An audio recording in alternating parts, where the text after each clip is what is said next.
Ito na maintenance, gumawa tayo ng improvise na eyesight para sa monitor ng ating tangke.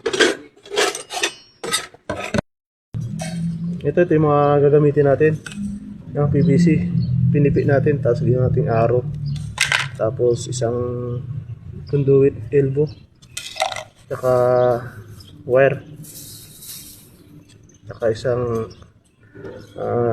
tansi, saka galon. Lalagyan natin ng tubig para pabigat ito. Tara, gawin na natin. Yun, makakit tayo doon. Doon tayo maglalagay. At walang hagdan dito eh.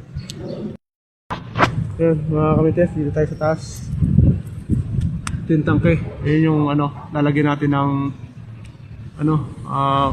monitor ng tubig. Diyan natin papadaanin. Yung ginawa natin na improvise. Diyan natin papadaanin siya. Dito tayo sa taas.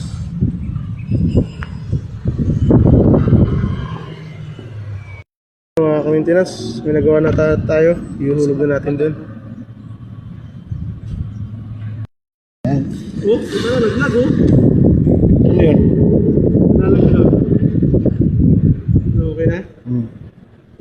Okay mga ka-maintenance, nakabit na natin yung malalaman natin kung saan yung hanggang saan yung laman ng tubig natin sa tangke.